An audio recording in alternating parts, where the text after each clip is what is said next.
नमस्कार, आप देख रहे हैं न्यूज 18 राजस्थान। आपके साथ मैं हूं अभिषेक। महारो राजस्थान में आज हर छोटी बड़ी खबरों के साथ साथ सियासी हलचलों पर हमारी खास नजर रहेगी।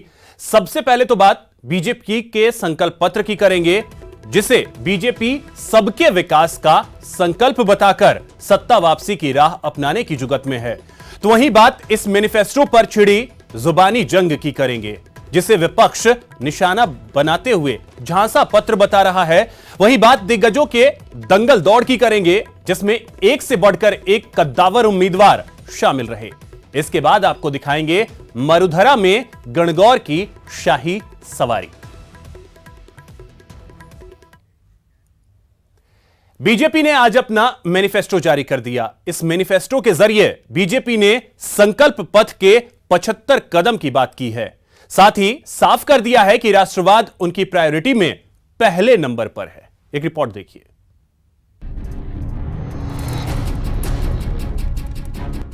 वादों और इरादों के 75 निश्चित कदम, इसी संकल्प के साथ बीजेपी ने अपना मैनिफेस्टो जारी किया है। इस मैनिफेस्टो में वो तमाम मुद्दे हैं जिससे बीजेपी की पहचान है, जो बीजेपी का दर्शन है और जो बीजेपी का मंत्र है।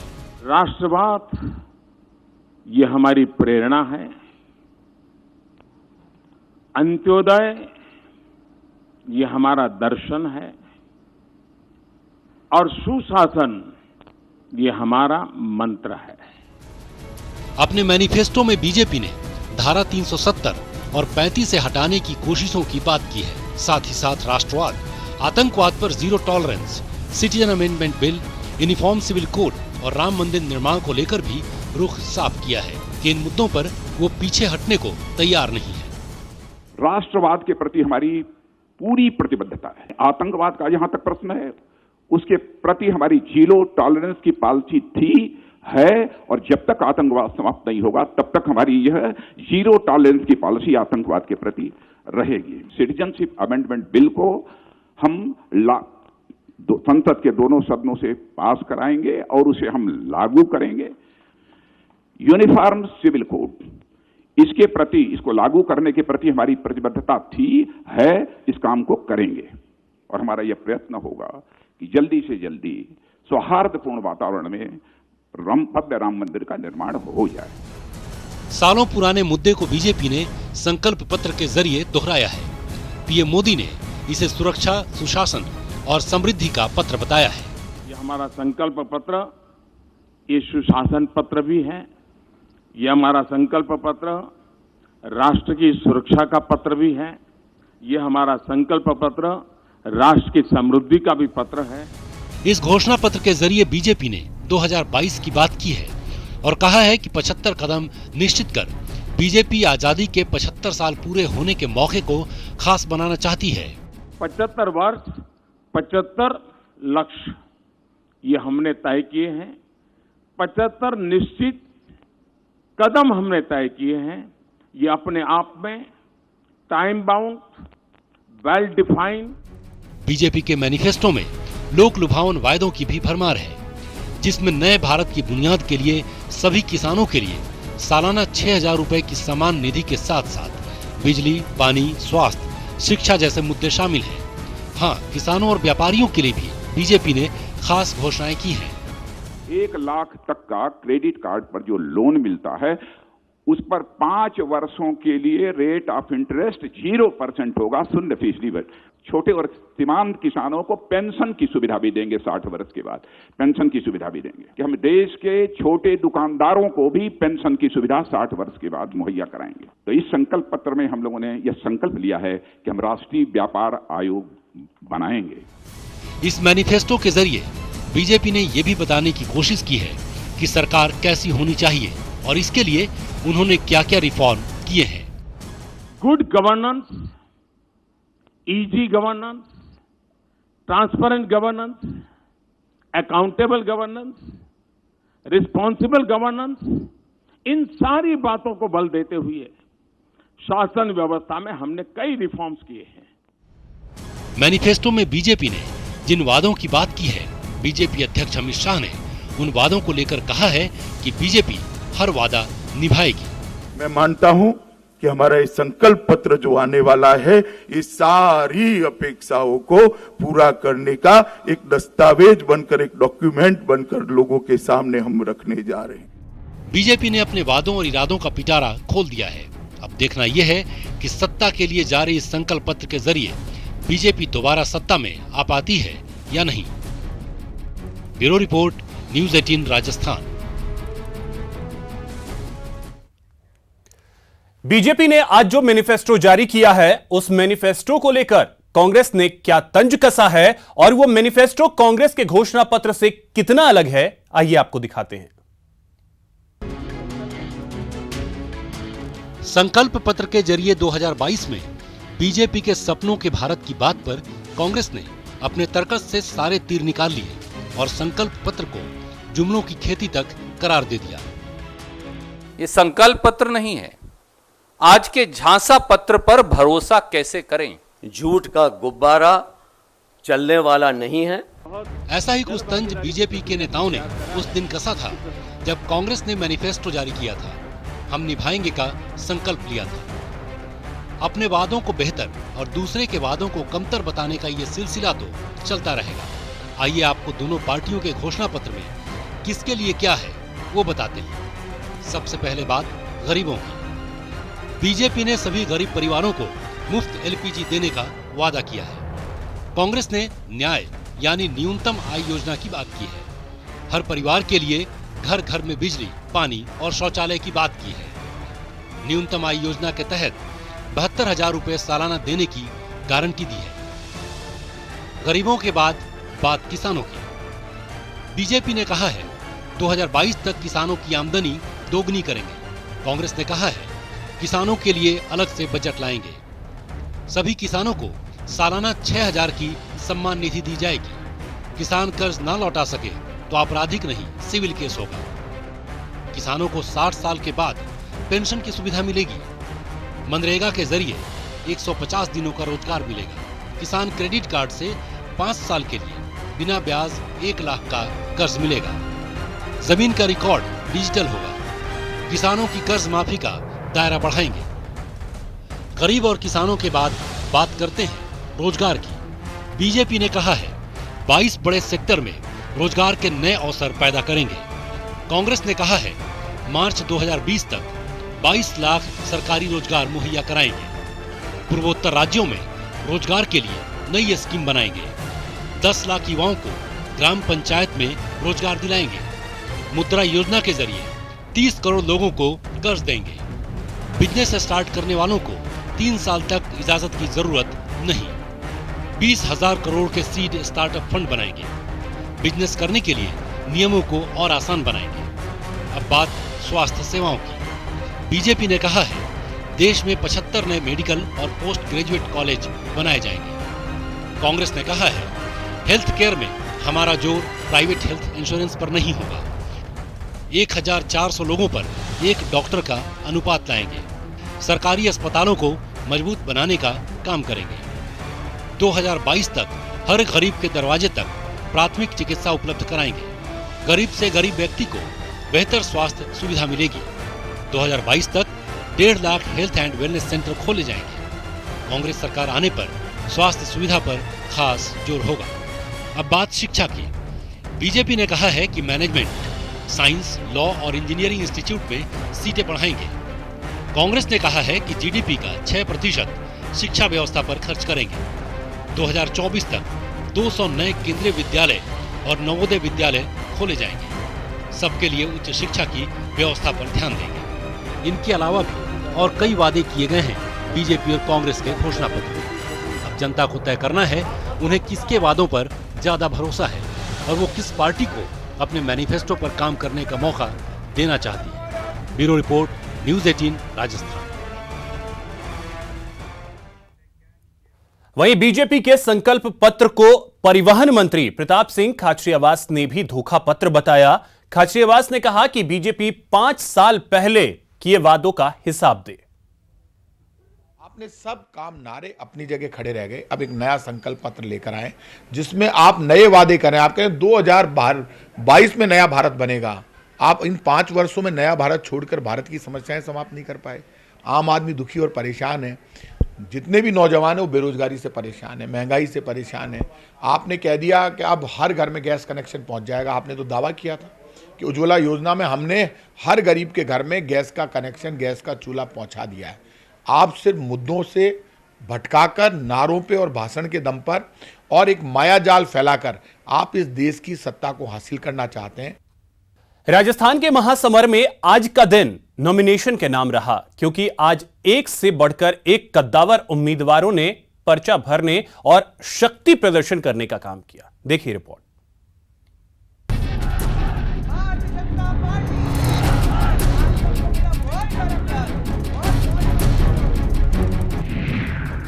नॉमिनेशन का सुपरहिट मंडे।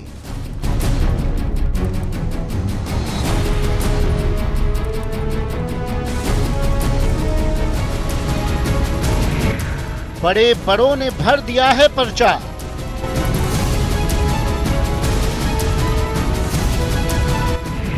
पेपर वर्क खत्म, अब चरम पर जंग। रण में नॉमिनेशन यानी शक्ति प्रदर्शन का दिन, और यही वजह है कि हफ्ते के पहले दिन इसे नॉमिनेशन का सुपरहिट मंडे कहा जा रहा है।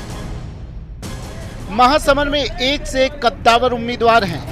पिछले चुनाव के महाविजेता और कांटे की टक्कर देने उतरे एक से एक विरोधियों ने पर्चा दाखिल करने के साथ साथ शक्ति प्रदर्शन के जरिए ये जताने की कोशिश कर दी है कि अब की बार विजय श्री उनके नाम है।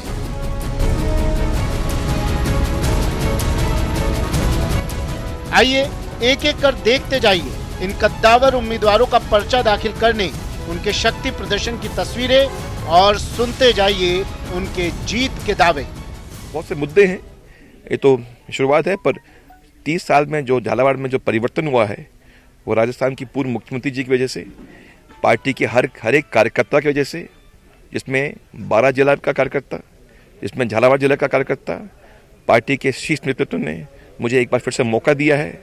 तो मुझे पूरा विश्वास है कि झालावाड़ में एक बार फिर से भाजपा जीत की जाएगी और देश के प्रधानमंत्री जी फिर से आदरणीय मोदी साहब बनेंगे। ये जो चुनाव है ये मोदी जी का चुनाव है, और इसमें जो भी जितने भी इश्यूज हैं सारे नेशनल इश्यूज हैं, राष्ट्रीय स्तर के सभी मुद्दे हैं, और हम लोग वही जनता के पास ले जा रहे हैं। और हमारे पास तो बहुत कुछ बोलने के लिए है। जिस देश हित में जितना काम किया मोदी जी ने, भारतीय जनता पार्टी ने, उसी बात को लेकर हम जनता के बीच जाएंगे। मुद्दा हमेशा बाड़मेर जैसलमेर जिले में हमेशा पानी का मुद्दा रहता ही है। जो अपूर्ण जो योजनाएं हैं उनको पूर्ण करना है, काम जारी है, उसको पूर्ण करना है। ईश्वर की दया से हमारे यहाँ घटना नहीं हुई है, लेकिन भय का वातावरण तो है, उसको दूर करना है और अच्छे दिन लाना है। मैं पिछले 2014 से लगातार जनता के संपर्क में हूँ, विकास के काम किए हैं, और आने वाले टाइम में जो भाजपा का जो है, हम बात जो कहते हैं वो करते हैं। कांग्रेस कहती है, झूठ बोलती है, करती कभी नहीं। जनता का पूर्ण रूप से आशीर्वाद है, और जनता के बीच में जो 5 साल काम किए हैं उन कामों को लेकर जनता के बीच में जा रहे हैं, हम उसी बात पे। महासमर 2019 के महा आगाज की महा तस्वीरें हैं ये, और अब अगले कुछ दिन ऐसी ही महा तस्वीरों से आप रूबरू होते रहेंगे, और प्रदेश की जनता इन्हीं तस्वीरों और इन्हीं दावों वादों पर अपने अपने उम्मीदवार का चुनाव करने वाली है। Bureau report, news 18 Rajasthan. Chittorgarh में कांग्रेस प्रत्याशी गोपाल सिंह इडवा के सपोर्ट में सभा का आयोजन किया गया। इसको CM Ashok Gehlot, deputy CM Sachin Pilot और खुद गोपाल सिंह इडवा ने संबोधित किया और बीजेपी पर जमकर निशाना साधा।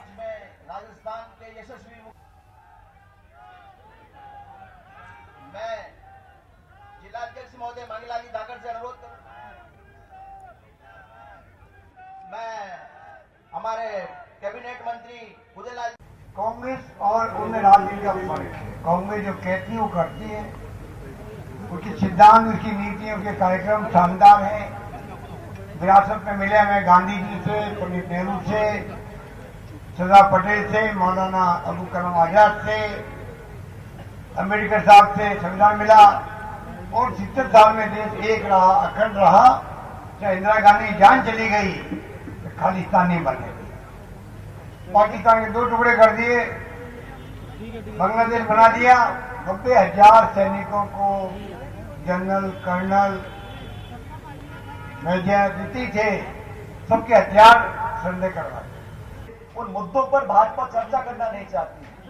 आज राहुल जी ने चुनौती दिया प्रधानमंत्री जी को कि आप बहुमत लेके आए 5 साल पहले, हमें बता दीजिए कितना निवेश हुआ है। पिछले 45 सालों में इतनी बेरोजगारी नहीं जितनी आज है। आज पढ़ा लिखा नौजवान लड़का लड़की भटक रहे हैं, रोजगार के साधन बंद हैं, और मोदी साहब ने और बीजेपी सरकार ने कहा make in India, digital India, stand up India, स्वच्छ इंडिया, 1 दर्जन नारे दे दिए।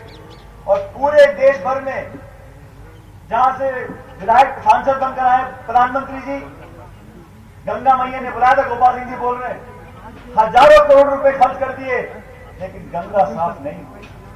ये चुनाव सच्चाई का और झूठ का है। ये चुनाव सच किए गए वादे, सच नियत का है, ईमानदारी का है और जुमलों का है। इसमें से प्रदेश की और देश की जनता को चुनना है कि उनको सच का साथ देना है, कांग्रेस का साथ देना है, या जुमलों का साथ देना है, आदरणीय मोदी जी का साथ देना है। मैं आपसे इतना ही निवेदन करना चाहूंगा साथियों, समय कम है। आज बाड़मेर और साथ ही साथ जालोर, इन 2 लोकसभा चुनाव का दौरा कर हम यहां पहुंचे। पूरे प्रदेश के अंदर में लोगों में जो उत्साह है, लोगों में जो जोश है, एक बदलाव का पूरा निश्चित एक लहर और अंडर करंट पूरे प्रदेश के अंदर में। चित्तौड़गढ़ किले की दीवार का प्रधानमंत्री बनने के बाद चित्तौड़गढ़ पे आए, दिक्कत करेगा, मैं मेवाड़ की धरती को दिक्कत करेगा। नेहरू जी 12 साल जेल में रहे, क्या मोदी जी आपका कोई बीजेपी के नेता देश में जेल में रहा? हमारी इंदिरा गांधी जी ने, पूर्व प्रधानमंत्री जिसको अटल जी ने दुर्गा कहा, उसने पाकिस्तान के 2 टुकड़े कर दिए, एक नया देश बांग्लादेश बना दिया। बैंकों का राष्ट्रीयकरण कर दिया, आज ये बैंकों को प्राइवेट करना चाह रहे हैं, गरीब लोगों को लोन नहीं मिलेंगे। ये हिंदुस्तान जी की फैक्ट्री राजीव गांधी जी ने लगा दी निर्मला कुमारी सत्तावन जी के राज में। क्या सीपी जोशी मेंबर है इनकी केंद्र में सरकार रही? कोई 5 साल में कोई उद्योग लाए क्या? बोलो लाए तो बोलो। वहीं इससे पहले सीएम अशोक गहलोत ने बीकानेर में बीजेपी सरकार की कथनी और करनी पर हमला बोला। गहलोत ने कहा कि मोदी सरकार ने काम भले ही ना किए हों, लेकिन सोशल मीडिया का दुरुपयोग कर सरकार जनता को भरमाने की कोशिश कर रही है। गहलोत ने दावा किया कि केंद्र में कांग्रेस की सरकार बनने के बाद नोटबंदी की जांच की जाएगी। वसुंधरा जी ने धोखा दिया राजस्थान वासियों को। राजस्थान रिसर्जेंट के नाम पे 3.5 लाख करोड़ के इन्वेस्टमेंट आएंगे। आया इन्वेस्टमेंट? करोड़ रुपए खर्च कर दिए उन्होंने। और उस वक्त मैंने कहा था कि बड़े बड़े इंडस्ट्री जरूर आए हैं, ये इनका स्नेह मिलन था, आपस में मिलने का मिलन था, उसके अलावा कुछ नहीं होगा। और वही हुआ। आज पूरा देश इनके खिलाफ है।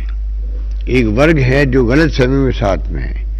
जैसे जैसे गलतफहमी दूर होगी उनकी, जिसमें हमारे सोशल मीडिया की भूमिका बड़ी है, इन्होंने सोशल मीडिया को विज्ञापनों में लगा करके करोड़ अरबों रुपये खर्च करके टीमें बना करके उसका दुरुपयोग कर रहे हैं। और नई पीढ़ी को मैं आग्रह करना चाहूंगा, उनको असलियत समझने की जरूरत है। साधनों की उनके पास कमी नहीं है मोदी जी और अमित शाह जी के पास में। नोटबंदी के बाद में तो पता नहीं, ये तो रात खुलेगा जब सरकार आएगी यूपीए की। हम लोग जांच करवाएंगे नोटबंदी का कितना लाभ मिला, कितना घाटा हुआ देश को, कितना करप्शन हुआ। उन्होंने कहा था ब्लैक मनी खत्म हो जाएगी, उन्होंने कहा था कि आतंकवाद की कमर टूट जाएगी, नक्सलवाद समाप्त हो जाएगा, कुछ नहीं। टोंक सवाई माधोपुर लोकसभा क्षेत्र से बीजेपी प्रत्याशी सुखबीर सिंह जौनापुरिया ने नामांकन दाखिल किया। नामांकन से पहले जौनापुरिया ने मनसापूर्ण भूतेश्वर मंदिर में पूजा अर्चना कर जीत की कामना की, जिसके बाद पूर्व मुख्यमंत्री वसुंधरा राजे ने जौनापुरिया के समर्थन में लगभग 5 किलोमीटर रोड शो किया। रोड शो खत्म होने के बाद रुई पेंच मैदान में राजे ने जनसभा को संबोधित किया, जहां केंद्र सरकार की नीतियों की जमकर सराहना की, तो वहीं कांग्रेस पर जमकर हमला बोला। मैं आपको कह देती है कि कितने अच्छी तरीके से आपने चुनाव इस रेल के लिए लड़ाई लड़ी। मैं इनको कह देती आप लोग सबको कि आपने कितने बार प्रधानमंत्री जी से मुलाकात की, मैं इनको कह देती सुखबीर जी कि आप कितना बार मेरे पास आए और आपने मेहनत करने के बाद 873 करोड़ रुपया कैसे स्वीकृत किए। अरे मेरे पे तो छोड़ देते, खुद कह दिया आप लोगों को कि मैंने ऐसा किया, फिर मैंने वैसा किया, और वैसे में सर्वे और अलाइनमेंट का काम मेरा कंप्लीट हो चुका है और अब मुझे आधे पैसे देने की जरूरत है। मैं आपको ये कहना चाहती हूँ कि अगर आचार संहिता नहीं लग जाती तो वो पैसे का इंतजाम भी मैं आपको करके दे देती, क्योंकि हमारे खजाने कभी खाली नहीं हुए। मेरे से कह रहे हैं कि आप कुर्ता धोती बांटते हो, कम्बल बांटते हो। अरे दोनों मेरे भाइयों सुनो तो सही, तुमने तो, अब मुख्यमंत्री आप थोड़ी देर उधर देखो, जिस आदमी ने जिंदगी भर, भाई मैं तो एक बात सुनो, माननीय मुख्यमंत्री का घर का सदस्य हूँ, एक एक चीज का पता है सब कुछ, इन्हीं का जो समझो कि बेटा के बराबर हूँ, मैं मानता हूँ। आज एक बात पूछना चाहता हूँ कि संस्कार सिखाते हैं सब कुछ। अरे मेरे संस्कार तो ये है, मेरे संस्कारों में ये है कि मैं आय का सम्मान करता हूँ, लेकिन मैं दोनों भाई तुमसे पूछना चाहता हूँ कि क्या बगल में सोटी आने दे, आने दे, आने दे।